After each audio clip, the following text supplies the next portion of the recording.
सौम्या ने किराए का फ्लैट 2 दिन पहले ही बदला था। वो अपने पति को लंच बॉक्स पकड़ाकर वापस घर में जा ही रही थी कि अचानक उसने देखा एक महिला गाड़ी में से उतर रही है। मोनिका, पहचाना? मैं सौम्या। सौम्या, अच्छा हाँ याद आया, हम दोनों एक ही क्लास में पढ़ते थे। और बताओ कैसी हो?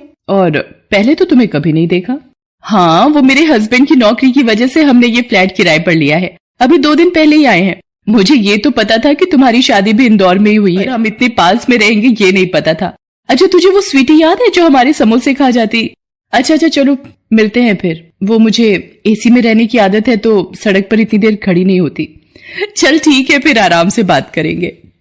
मोनिका और सौम्या स्कूल में साथ पढ़ती थी, पर मोनिका को अपनी अमीरी का शुरू से ही घमंड रहा और अब तो उसकी ससुराल भी पैसे वाली थी। एक दिन, जी मुझे मोनिका से मिलना है। आप यहाँ ड्राइंग रूम में बैठिए, मैं अभी मेम साहब को कहकर आता हूँ। नौकर सौम्या को ड्राइंग रूम में बैठाकर मोनिका को बुलाने चला जाता है। कुछ देर बाद मोनिका अपने कमरे में से बाहर आती है। सोहन, इनके लिए कुछ जूस या चाय वगैरह डालोगी सौम्या? अरे चाय वगैरह तो मैं खुद ही बनाकर पी लूंगी, मेरी सहेली का ही तो घर है। मैं तो तुझे ये आम का अचार देने आई थी, मेरी सास ने गांव से डलवा कर भेजा है। वो हर साल सीजन में गांव से अचार मुझे डलवा कर भेज देती हैं। ये ले। सौम्या, हमारे घर में अचार कोई भी नहीं खाता, और वैसे भी मेरे पति ये सब देखकर गुस्सा करते हैं और ऑयली फूड खाने के लिए बिल्कुल मना करते हैं। चल कोई नहीं, जब मन हो तब खा लेना। अच्छा मैं चलती हूँ। अरे चाय वगैरह तो ले गई थी। अरे वो राकेश ऑफिस से आ गए होंगे तो देख रहे होंगे कहाँ चली गई मैं। शाम को आते से मैं ना दिखूं तो घबरा जाते हैं। सौम्या की इस बात को सुनकर मोनिका थोड़ी चुप हो जाती है और अपने नौकर को कहती है, सोहन ये अचार अपने घर ले जाना। चंदा ये मेज और सोफा अच्छे से साफ कर देना, जरा सी भी मिट्टी दिखी तो तुम्हारे साहब गुस्सा होंगे। मोनिका अपने कमरे में चली जाती। करवा चौथ आने वाला था। सौम्या राकेश से कहती है, राकेश देखो, अगर मैं ये साड़ी आने वाली करवा चौथ पर पहनूं तो कैसी लगेगी? सौम्या, तुम भी क्या सोचती होगी? कैसा पति मिला है, किराए का घर, ऊपर से खुला खर्चा भी नहीं दे पाता, और तो और तुम्हारे लिए नई साड़ी भी नहीं ले सकता। क्या करूं, मेरी तनख्वाह इतनी कम है कि महीना बीतते बीतते पता ही नहीं चलता और पैसे खर्च हो जाते हैं। राकेश, मुझे आपका प्यार मिल गया, उसके सामने मुझे दुनिया की किसी भी चीज का कोई लालच नहीं। आप हो तो सब कुछ है। तुम सच में बहुत अच्छी हो सौम्या। अच्छा एक काम करो, ये 1000 रुपए रख लो, करवा चौथ व्रत का सामान ले आना। ठीक है, आपकी खुशी के लिए मैं ले आऊंगी। शाम को सौम्या बाजार आती है, तभी मोनिका आ जाती है। मोनिका, अरे तू आज मेरे यहाँ आ बैठ और बता कैसी है? मैं ठीक हूँ। वो करवा चौथ की शाम की पूजा के लिए कॉलोनी की सारी महिलाएं मेरे घर ही इकट्ठा होती हैं, तो सोचा तुम्हें भी बता दूं। तुम मेरी कोठी में ही पूजा के लिए आ जाना, पंडिताइन जी टाइम पर आ जाएंगी। अच्छा, ये तो बहुत अच्छी बात है। सब मिलकर पूजा करेंगे, फिर एक साथ बातें करेंगे तो अलग ही मजा आएगा। अच्छा तू बैठ, मैंने राजमा चावल बनाए हैं, मेरे हाथ के खाकर जाना। नहीं, मैं डाइट प्लान से ही चलती हूँ। अभी मुझे घर जाकर एक्सरसाइज भी करनी है, मेरी ट्रेनर आ गई होगी। सौम्या चुप हो जाती। कुछ दिन बाद करवा चौथ का व्रत आता है और कॉलोनी की सारी औरतें तैयार होकर मोनिका के घर हैं। कुछ देर बाद सौम्या भी पहुंच जाती है। मोनिका जी, आपकी साड़ी तो हर बार की तरह इस बार भी सबसे अलग और सुंदर है। जी मिसेस चावला, वो मेरे मुंबई के पर्सनल फैशन डिजाइनर ने डिजाइन की है, पूरे 10 लाख की है। वैसे सच में मोनिका जी, करवा चौथ मनाने का असली मजा तो आपकी कोठी पर ही आता है। मोनिका, तू तो सच में बहुत सुंदर लग रही है, और तेरी डिजाइनर मेहंदी भी। पूरे 25,000 रुपए दिए इस मेहंदी के मैंने। आज तो सच में विवेक जी तेरे ऊपर लट्टू हो ही जाएंगे।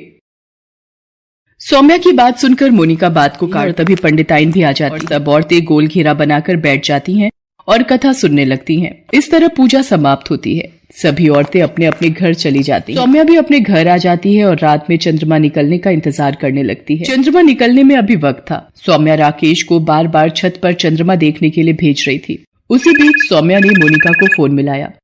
हाँ सौम्या, बोलो क्या काम है? और विवेक जी तो आ गए होंगे, अब बस कुछ ही देर में चंद्रमा निकलने वाला है। मेरा तो प्यास के मारे गला सूख रहा है। तू भी मेरी छत पर ही आ जा, हम साथ में मिलकर पूजा करेंगे। नहीं सौम्या, अभी विवेक आए नहीं है, उन्हें कुछ जरूरी काम है, इसलिए वो अभी ऑफिस में ही है।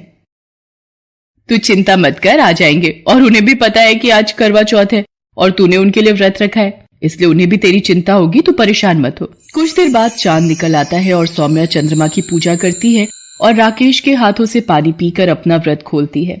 कुछ देर बाद वो राकेश से कहती है, राकेश, ये पूरी और छोले की सब्जी मैं मोनिका को देकर आती हूँ। अब जब बराबरी में ही रहते हैं तो एक दूसरे का साथ निभाना अच्छा लगता है।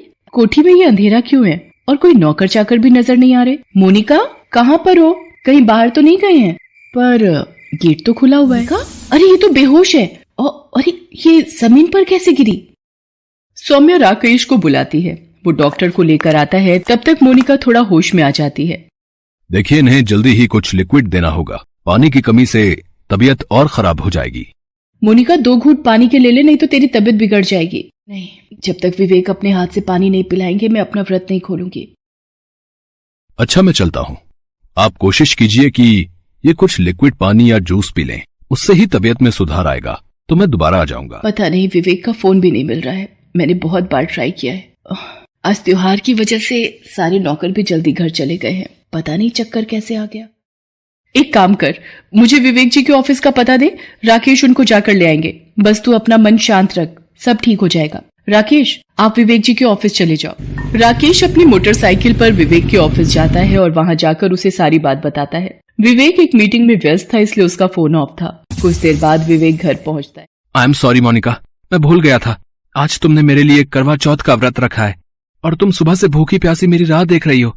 राकेश कुछ देर और मुझे लेने ना आता तो मैं पता नहीं कितने घंटे और ऑफिस में काम करने में बिजी रहता। मोनिका, चलो अब सबसे पहले चंद्रमा की पूजा कर लो और विवेक जी के हाथ से पानी पी लो, ताकि तुम भी पानी और जूस पी सको। मोनिका चंद्रमा की पूजा करती है और विवेक के हाथों से पानी पीती है। उसके बाद सौम्या उसके लिए जूस लेकर आती है। सौम्या, तुम सच में बहुत अच्छी हो। मैंने ही तुम्हें समझने में गलती की। तुम्हारा दिल सच में बहुत बड़ा है। आपका भी बहुत बहुत धन्यवाद राकेश जी, आपने मेरे लिए इतना कुछ किया। सच में हमें तो आपको धन्यवाद देना चाहिए। आप जैसे इतने अच्छे पड़ोसी हमें मिले हैं, ये तो हमारा सौभाग्य है। विवेक, सौम्या मेरे बचपन की सहेली है। हम दोनों साथ में ही स्कूल में पढ़ते थे, पर ना जाने अमीरी ने मेरी आंखों पर कैसी अंधी पट्टी बांध रखी थी, जो आज मैंने खोल दी है। मोनिका, और मैं भी तुमसे वादा करता हूँ कि अपनी जिंदगी में काम के साथ साथ अपने रिश्ते को भी अहमियत दूंगा। उस दिन अमीर गरीब का करवा चौथ आपसी रिश्तों में प्यार भर देता है। करवा चौथ पति पत्नी के प्यार का प्रतीक है। इस दिन माँ करवा की पूजा करके उनसे अपने परिवार की सुख शांति, पति की लंबी आयु, धन वैभव, स्वास्थ्य सभी की कामना करनी चाहिए। कहते हैं यदि कोई भी व्रत सच्चे मन से किया जाए तो वह उचित फलदायी होता है। इसी तरह की और वीडियोस देखने के लिए ब्रेन पलक चैनल को लाइक, शेयर एंड सब्सक्राइब